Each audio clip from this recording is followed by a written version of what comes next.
Bom, nós vamos tratar hoje de um outro tópico relacionado à sistemática filogenética, que são as árvores filogenéticas.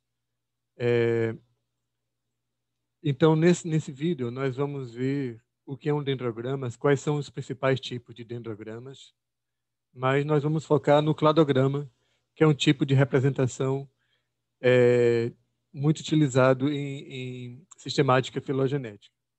Então, nós vamos, como ler, interpretar cladogramas e alguns outros tipos de árvores filogenéticas.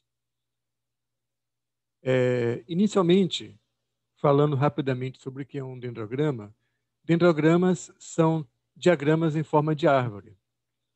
Então, como uma árvore, o dendrograma ele é ramificado e apresenta as unidades agrupadas de forma hierárquica. Então, nós temos um grupo, como esse grupo formado pelas espécies 6 e 9, que está dentro de um grupo maior formado pelas espécies 6, 9 e 10, que está dentro de um grupo maior formado pelas espécies 6, 9, 10, 11, 15 e assim por diante. Esses dendrogramas, eles representam coisas diferentes. Então, nós temos sempre que estar atento sobre o que está sendo mostrado no dendrograma. Por exemplo, esse aqui é um fenograma. É um dendrograma que representa relações fenéticas, ou seja, similaridade entre organismos. Então, isso é muito comum em análises numéricas. E para isso, para, por exemplo, calcular o nível de similaridade, eles são calculados a partir de uma métrica, nesse caso aqui, a similaridade total entre uma unidade taxonômica e outra. Então, aqui isso representa que a espécie mais parecida com a espécie 1 é a espécie 3, né? Porque eles compartilham um maior número de caracteres entre si do que com quaisquer outras espécies que estejam nessa análise. Geralmente, em análises biológicas, a construção de dendrograma segue uma lógica aglomerativa, ou seja, nós vamos agrupar as duas espécies mais semelhantes em um grupo e depois nós vamos agrupar esse grupo a um grupo de espécies, ou a espécie mais parecida, no caso de um fenograma. Né? Então, aqui, no caso, as duas espécies mais parecidas, as espécies A e B, formam um grupo, que depois se agrupa com a espécie ABE, e depois forma um grupo ABCDE, né, com esse grupo CD sendo incorporado. Graficamente, um dendrograma é formado por linhas ou ramos, à semelhança dos ramos de uma árvore. Os nós, cada nó graficamente representa o encontro de 3 linhas, 1, 2, 3 linhas. E os táxons, que no caso de análises fenéticas são chamadas da forma mais neutra possível como unidades taxonômicas operacionais. E aqui nós vemos que esse dendrograma, no caso desse fenograma, ele representa uma escala de similaridade. Então, nós temos uma escala numérica que quantifica o quanto uma unidade taxonômica é semelhante à outra, levando em consideração o conjunto de caracteres que foi utilizado para obter esse dendrograma. Por exemplo, a espécie 1 e a espécie 3 elas são as mais semelhantes no nível de 73% de similaridade, enquanto as espécies 11 e 15 compartilham mais caracteres, então tem 87% de similaridade, e esse grupo que reúne esses dois subgrupos é formado a 62% de similaridade e assim por diante. Então, essa seria uma forma de ler um dendrograma que expressa similaridades fenéticas. O cladograma, ele é um tipo especial de dendrograma que representa relações evolutivas. Então, aqui não está se tratando apenas de semelhança. Alguém poderia achar a abelha mais parecida com a mosca, mas o que nós estamos vendo é que a mosca agrupa com a borboleta e não com a abelha. Isso porque os agrupamentos não são definidos pelo conjunto total de caracteres, mas sim pelo compartilhamento de novidades evolutivas, que é o que nós chamamos de estados de caráter apomórficos, que nós vamos ver em um outro vídeo. E também os agrupamentos aqui eles são hierárquicos, ou seja, nós temos um grupo formado por mosca e borboleta, que está dentro de um grupo maior, formado por mosca, borboleta e abelha, assim por diante. Em termos gráficos, o que contém um cladograma? Então, aqui nós temos os terminais, ou táxons terminais, que são os organismos que estão sendo comparados, né, que estão sendo analisados.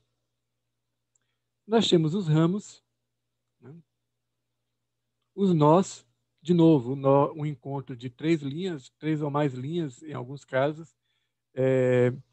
Então, muito semelhante, em termos gráficos, a um dendrograma qualquer. Nós podemos diferenciar alguns tipos de ramos. Esse ramo que conecta um nó a outro nó é chamado de ramo interno. E esse ramo que conecta o nó a um táxon terminal é chamado de ramo terminal. E nós temos um nó especial, que é a raiz, que vai conectar esse cladograma, aqui nós estamos vendo um cladograma de insetos, à árvore da vida como um todo. Então, esse grupo dos insetos está ligado a outros grupos de artrópodes, aracnídeos, crustáceos, etc., que, por sua vez, está conectado a outro grupo de invertebrados e a árvore da vida como um todo. Então, essa conexão dessa filogenia aqui com uma filogenia maior é feita por esse nó especial que é a raiz. É importante ressaltar que, em um cladograma, esses nós representam uma hipótese sobre o ancestral comum mais recente. Nós vamos falar várias vezes aqui desse ancestral comum mais recente do grupo. Então, esse nó que nós estamos falando de X representaria o ancestral comum mais recente do grupo, formado apenas por moscas e borboletas, certo? Enquanto esse nó Y representaria o ancestral comum mais recente do grupo, formado apenas por mosca, borboleta e abelha, desse grupo aqui. Enquanto esse nó Z representa o ancestral comum mais recente de moscas, borboletas, abelhas e besouros. Tá? Então, esses seriam os ancestrais hipotéticos. Os nós dos cladogramas, eles representam esses ancestrais hipotéticos. Também é importante ressaltar que o cladograma ele não é uma escala de similaridade, como nós vimos lá em um fenograma. Ele é uma escala de parentesco. Tá? Então, aqui nós temos parentesco crescente nesse sentido. E por conta disso, o cladograma ele só pode ser lido, né, da raiz, daqui da raiz em direção aos terminais, nunca no sentido oposto. Isso evita que nós cometamos erros na atribuição do parentesco entre os organismos. Vamos colocar aqui uma questão. A abelha, ela tem maior parentesco com o besouro ou com a mosca? Né? Se nós formos ler o cladograma de cima para baixo, ou seja, dos terminais para a raiz, nós podemos ser tentados a dizer que ela está mais próxima do besouro. Mas, para nós respondermos essa questão de um ponto de vista filogenético, ou seja, de parentesco, nós precisamos olhar no sentido oposto, sempre da raiz para os terminais. Então, nós temos que ver primeiro quem é o ancestral comum mais recente de abelhas e besouros. Esse aqui é o ancestral comum mais recente de abelha e besouro. Mas nós podemos ver que ele também é ancestral, né, de moscas e borboletas. E nós vemos isso se nós olharmos no sentido evolutivo, né, da raiz para os terminais, do passado para o presente. Então, nós podemos rejeitar que abelha e besouros têm um parentesco muito próximo. Né? Agora, vamos ver aqui o parentesco entre abelha e moscas. Nós vamos ver que o ancestral comum mais recente de abelhas e moscas, que é esse ancestral Y, não é ancestral do besouro. Tá? Então, nós podemos dizer que a abelha tem um parentesco maior com a mosca do que com o besouro. Mas se nós formos ver um pouco mais detalhadamente, nós vemos que o ancestral comum mais recente de moscas e borboletas não é compartilhado nem por abelhas nem por besouros, porque a evolução se deu nesse sentido. Então, a resposta mais correta para aquela nossa questão, ou seja, a abelha tem maior parentesco com o besouro ou com a mosca? A resposta mais correta é que, na verdade, a abelha tem maior parentesco com o grupo formado por moscas e borboletas. Veja que nós só conseguimos chegar a essa conclusão lendo os cladogramas no sentido correto, ou seja, da raiz para os terminais, do passado para o presente. O cladograma também representa uma escala de tempo, só que o tempo relativo. Eu não estou colocando o tempo absoluto em milhares de anos ou milhões de anos. Tá? Então, eu posso dizer aqui que o ancestral mais recente desse grupo aqui, o nó Y, ele é mais recente do que o nó X, ou seja, o ancestral de abelha, borboleta e mosca é mais antigo do que o ancestral de moscas e borboletas. E Z é mais antigo que Y. Mas veja que eu só posso falar isso se eles estão na mesma linha, na mesma linhagem, na mesma linha evolutiva. Tá? Vamos ver isso em um cladograma um pouquinho mais complexo. Por exemplo, aqui nessa caixa verde mais clarinha, nós temos o grupo dos amniota, que é composto por duas linhagens, os diápsidos, que inclui os répteis e as aves, e os mamíferos, que inclui aqui roedores e primatas como representantes. Então, eu posso dizer aqui que o ancestral comum mais recente dos amniotas, que esse nó Z, é mais antigo do que o ancestral comum mais recente tanto dos diápsidos quanto dos mamíferos, S e W, porque eles estão na mesma linha evolutiva. Veja de novo, nós estamos lendo o cladograma da raiz para os terminais. Mas uma coisa importante é que em cladogramas, o comprimento dos ramos não tem importância. Então, se não tem importância, eu não posso afirmar que o ancestral comum mais recente dos mamíferos é mais recente ou mais antigo do que o ancestral comum mais recente dos diápsidos. Então, esse nó S e o nó W não estão nas mesmas linhagens, então eu não posso comparar a idade relativa deles. Por isso que nós estamos sempre chamando a atenção que o tempo aqui é um tempo relativo.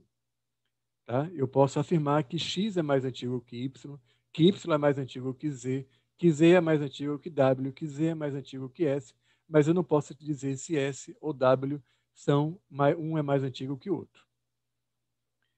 Vendo aqui um pouco mais, num cladograma um pouco mais complexo ainda, eu posso dizer que o ancestral dos celomados aqui, X, é mais antigo do que o ancestral dos deuterostômios, que é o Z, e o ancestral dos segmentados, que é o Y.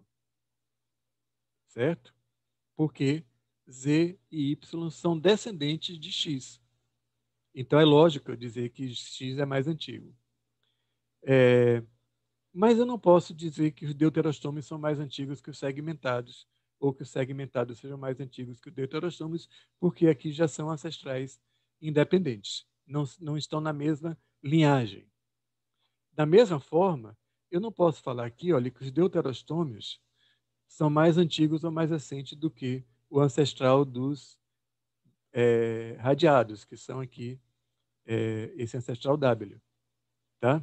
Nem que os radiados sejam mais antigos do que os segmentados, porque são linhagens evolutivas diferentes. Tá claro? Outro tipo de informação que nós podemos tirar do cladograma é sobre grupos irmãos. Grupos irmãos são grupos que descendem de um mesmo ancestral comum mais recente. Então, desse ancestral X, descende mosca e borboleta. Então, eu posso dizer que a mosca é grupo irmão da borboleta e vice-versa. Aqui que a abelha é grupo irmão do grupo formado por mosca e borboleta, e que o besouro é grupo irmão do grupo formado por abelha, mosca e borboleta, esse grupo todo. Porque olha aqui, o que é que o ancestral comum mais recente do besouro deu? O besouro e a espécie Y, que é ancestral de abelha, mosca e borboleta. Vendo aqui no nosso cladograma um pouco mais complexo, nós podemos ver que os moluscos são grupo irmão dos segmentados e vice-versa, porque eles descendem do mesmo ancestral comum mais recente. E aqui nos radiados, que os quinidários são grupo irmão dos quitenófora,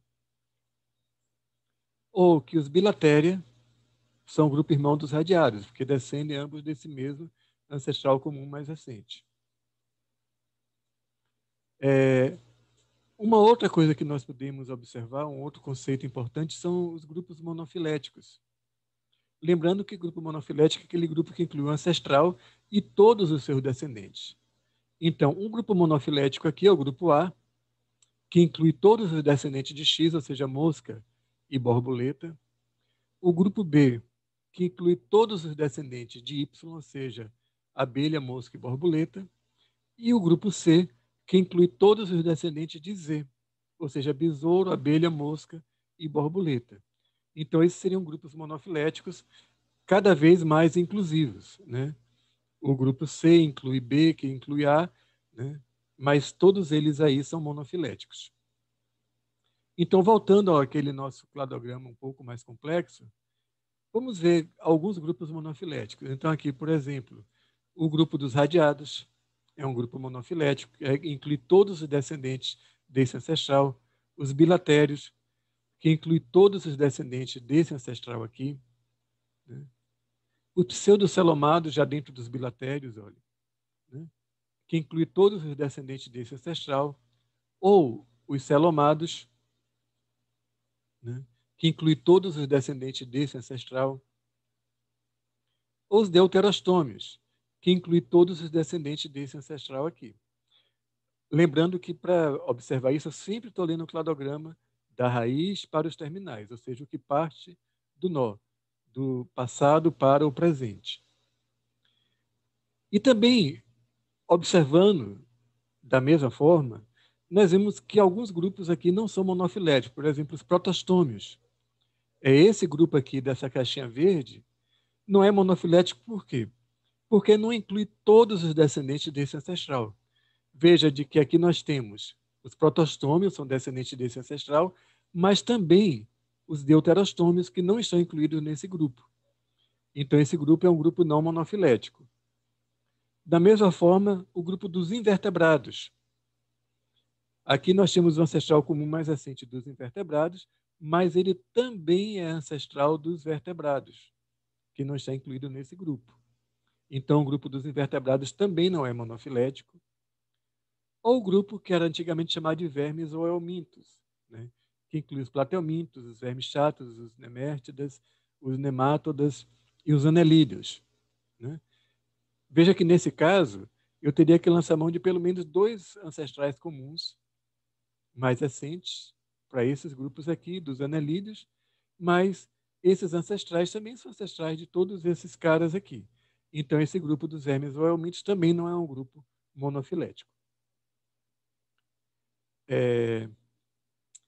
Então, considerando essa característica dos cladogramas, que nós podemos observar grupos monofiléticos, é importante ressaltar que nós podemos desenhar o cladograma de várias formas, é completamente livre. Eu posso desenhar com os ramos triangulares, com ramos quadrados, com os terminais para cima e a raiz para baixo, ou com a raiz para cima e os terminais para baixo, ou horizontalmente, não importa. O que importa é que nós temos que ter no cladograma os mesmos nós e os mesmos grupos monofiléticos. Então, apesar de eles estarem desenhados de formas diferentes, esses cladogramas eles são absolutamente iguais. Por quê? Porque tem os mesmos nós e os mesmos grupos monofiléticos. Vamos ver aqui. Então, nós temos esse nó aqui definindo o grupo EF, né, nos 3 cladogramas. Nós temos esses nós aqui definindo um grupo BC.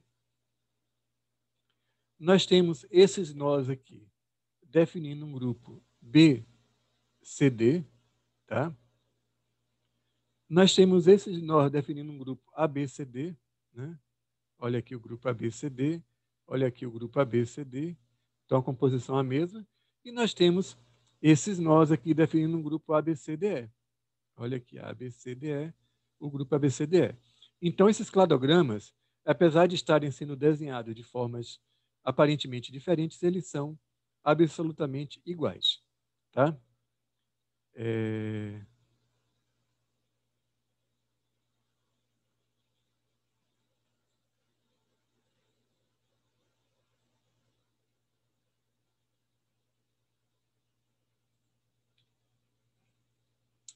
Outro aspecto que nós podemos observar no cladograma, em termos do conteúdo deles, são eventos de cladogênese e anagênese.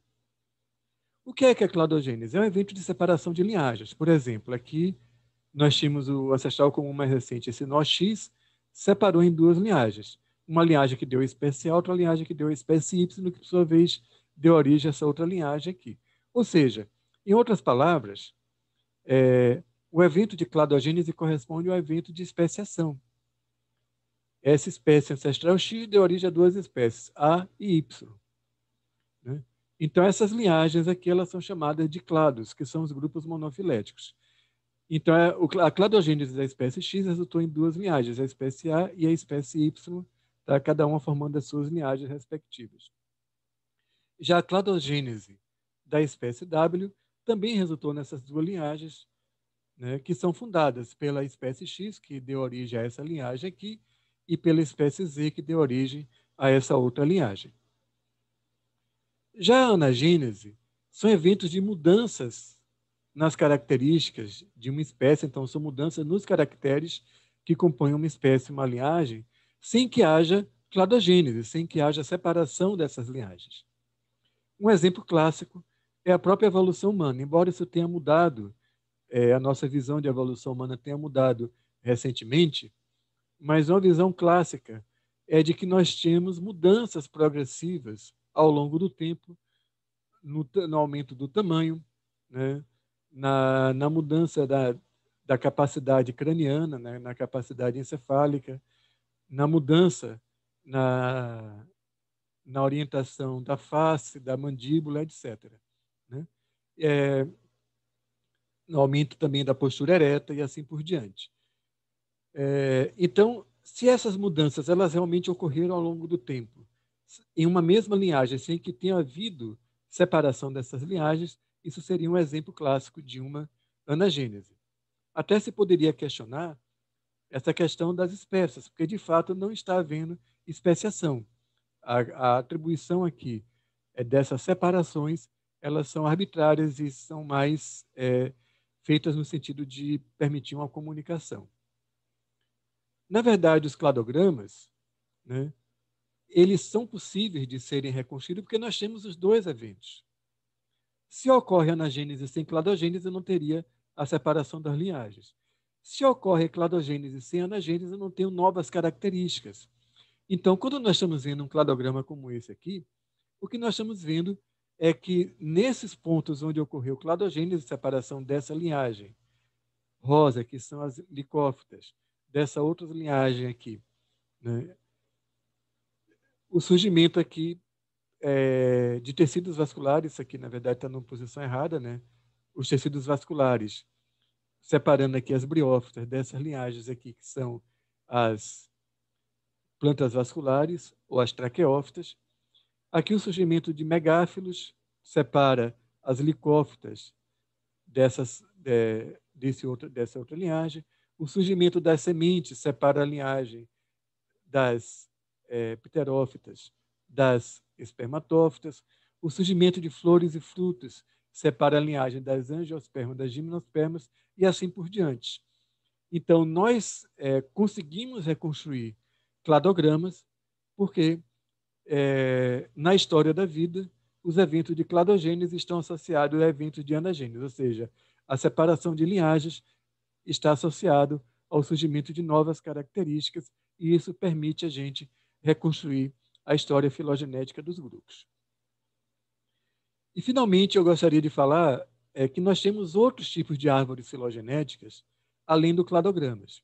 Nós vamos ver dois desses tipos aqui. Um é o chamado filograma. Lembra que eu falei antes de que nos cladogramas os comprimentos de ramos não têm nenhuma importância. Aqui no filograma, a árvore filogenética é desenhada de forma que o comprimento dos ramos é proporcional ao número de mudanças de estado que nós temos aqui. Então, quando nós temos um ramo curtinho como esse, significa que ele tem menos mudanças do que nesse ramo aqui. Tá? Então, na história evolutiva, nós tivemos mais mudanças associadas ao surgimento desse nó aqui, desse ancestral aqui, de Angelone e Basistemo, do que nesse raminho que deu origem a esse gênero Melosperma e Montea. Tá? Então, por isso, uma coisa importante em um filograma é uma escala. Ou seja, essa escala está dizendo que esse comprimento de reta, que esse segmento de reta, corresponde a 50 mudanças. Tá? Então, aqui nós temos muito menos de 50 mudanças e aqui nós vamos ter muito mais de 50 mudanças. Então, no filograma, o comprimento dos ramos é proporcional a esse número de mudanças e, por isso, veja que os terminais, ou os táxons terminais, não estão alinhados, né, no topo da árvore. Outro tipo de representação que é muito utilizada mais recentemente são os cronogramas.